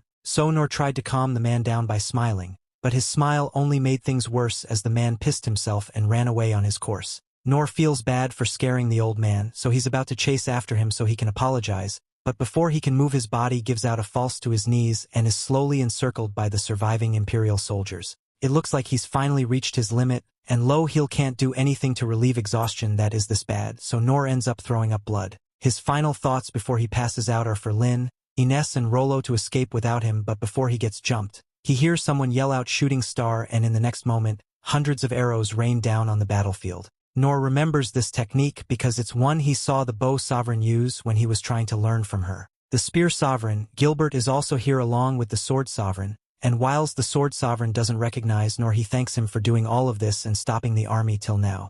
There isn't much left to do, but he wouldn't feel right having the title of Sovereign if he didn't at least help clean up the rest of the enemies. As they jump down, the Sword Sovereign uses his skill and performs 1,000 slashes at the same time, making sure that there will be no survivors. Noor remembers seeing this technique because it is the power of swordsmanship that he has always wanted to harness, and he is mesmerized by how amazing it is. While the Sword Sovereign continues to slaughter all the soldiers that crossed his path, and the Saint Sovereign complains that he specifically asked the Sword Sovereign not to kill too many soldiers. Oken says it can't be avoided since the army is too large for him to use non-lethal tactics, but Saint says killing all the soldiers just makes his job harder. He's the saint, not a necromancer, so how is he supposed to interrogate a corpse to get information? If the person is alive, he can just torture and heal them over and over until they eventually crack for legal reasons. The saint says he was joking about torturing people, but that aside, reinforcements should be arriving soon, so the saint asks Oken to get ready. Oken raises his hand and casts a large-scale binding spell to hold all the Imperial soldiers in place, and with the enemy soldiers unable to move, the warriors come running in and bludgeon them all. Oken is really enjoying all the action he's getting since it's been ages, since he got to let loose like this, but it's time to end this, so he uses his magic to create a stone prison and trap all the surviving soldiers. From here on out, the Saint and his team of healers will take over and heal all the surviving soldiers just so they can be tortured and forced to reveal all the details of this attack. Noor realizes that all the sovereigns are the instructors who taught him back when he was a kid, and he's glad he gets to see them all again. Now that the battle is over, Lin rushes to Noor's side. She can treat his exhaustion, and after a little bit of healing, Noor says he feels much better. Lin thinks he should rest a little longer, but Noor assures her that he's perfectly fine now, although he's really hungry. Sane is finished interrogating the enemy soldiers for info, and it looks like these were all the forces of the Empire, so there won't be any more attacks on the kingdom. However, it looks like the Emperor managed to escape somehow. Oken is surprised that the Emperor would be reckless enough to personally show up on a battlefield when he's just a regular old man, but he must have been very confident in his chances of victory, at least until Noor showed up. Noor asks if they are talking about that guy he saw wearing tons of gold armor, but that guy ran off a while ago. If the Emperor makes it to the border, then there's no way they can go after him, but by now they'll never be able to catch up to him in time, not unless they were somehow able to fly all the way there. It seems impossible, but Noor thinks there might actually be a way to catch up to the Emperor. Assuming the dragon is still alive over there, they head over to the dragon's crash site, and it's Sane's first time being asked to heal a dragon, so he's pretty excited and begins right away. As he is healing it, he comments that Noor has really grown a lot since the last time they met, and Oken is glad to see that Noor is doing well, but he can't help but be worried that it might be a bad idea to revive the dragon since dragons are pretty dangerous. Noor says there's nothing to worry about since the dragon is on their side now. Although he still doesn't realize that the dragon thinks of him as a master, he asked Rollo talk to dragon for them, and Oken asks if Rollo is confident in his ability to control the dragon, but Rollo says he can't control the dragon at all, and that makes Oken worry a lot. Just then, the dragon makes up the loud roar, and Noor can tell that it is angry. He can't totally understand it, but he grew up surrounded by animals, so he can more or less tell how it feels, and it's out for revenge. The dragon wants to leave immediately, so Noor says everyone should climb onto the dragon's back. However, he wasn't expecting Lin and Ines to come along as well. Lin tells Noor that since Rollo needs to come with them so he can communicate with the dragon, and she and Ines have to join him as his guards. She asks if Noor's going to go too, and Noor hadn't really considered it, and he could join them, but he's afraid of heights, so he really doesn't want to. Then again, Noor was the one who came up with the idea of riding the dragon, so it would be really awkward if he didn't go with them.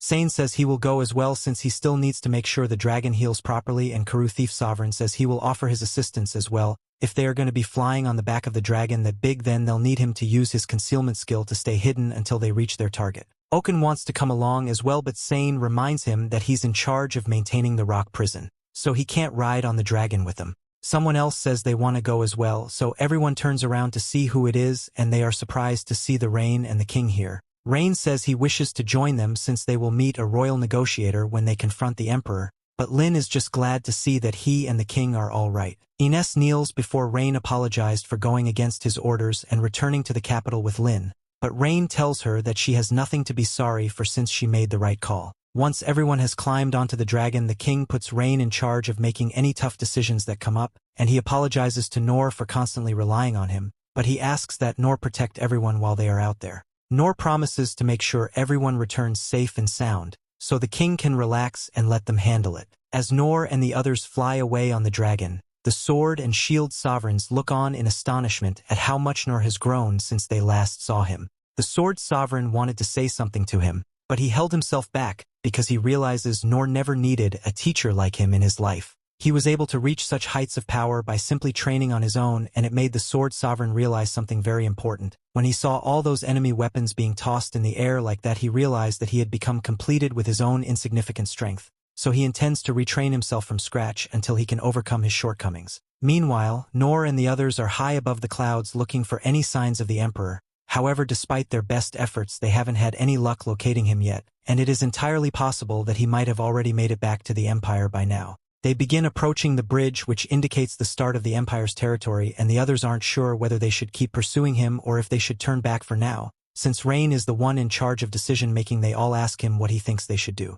But before he answers, Lin happens to spot the Emperor as he is racing across the bridge in terror. They successfully found him, but he's getting close to the Imperial Fortress, and there's no way they can catch up to him before he makes it inside. Right now, Karu's ability is concealing their presence, but they make themselves known and the magic will lose its effectiveness, and they'll be in for a tough battle.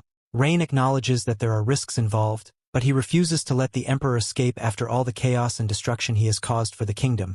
If given the chance, the Empire might be able to use its magic tools to reinforce this military and launch another attack someday, and that's something Rain will not allow. They are at war, so there's no time to be thinking about things like morals and casualties, so Ines asks Rain for permission to most scorched earth on that fortress. Ines would normally never want to observe her full power for any reason, but right now, she's insanely angry as the Empire for nearly destroying her home, as well as putting Lin in danger, so mercy is not an option. Rain gives Ines's permission to lay waste to the fortress, so she uses her powers to summon a divine sword and unleashes several slashes which destroy the fortress's defenses. Now that the defenses have been taken out, the fortress won't be able to fight back anymore, so they are free to do what they want now. Before they go, Rain warns Lin that they are going to be invading the Empire's territory to capture the Emperor, so he wants to make sure she is ready for it. Lin said she's sure everything will work out in the end because everyone aboard this dragon is extraordinarily strong, and above all, Noor is coming meditating, so he must be confident in their chances of success.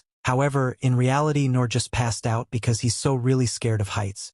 The Emperor makes it back to the Empire, and everyone wonders what happened. He is furious and he blames his army for not being competent enough to use the advanced weaponry he gave them. Just then, everyone is terrified as they realize that the Dragon of Calamity is headed right for them. The Emperor was sure that the dragon is dead, and resurrecting a legendary beast like that is impossible. However, he realizes that they have Sane on their side, the man who is capable of using healing magic far beyond anyone else. Reviving the beast is one thing, but getting it to do what they say is also incredible. This makes him realize that they must have a demon folk with them, so he desperately searches for his monster tamer. The guy's name is Lude, but he had to go to another nation on business. The Emperor loses his mind as he assumes that Lude betrayed him, and he commands his general to come up with a plan to fix the situation. The Emperor then startles everyone when he tells him to prepare his ultimate weapon, called Karanos. This weapon is still only in the testing phase, and they have no way to aim it properly.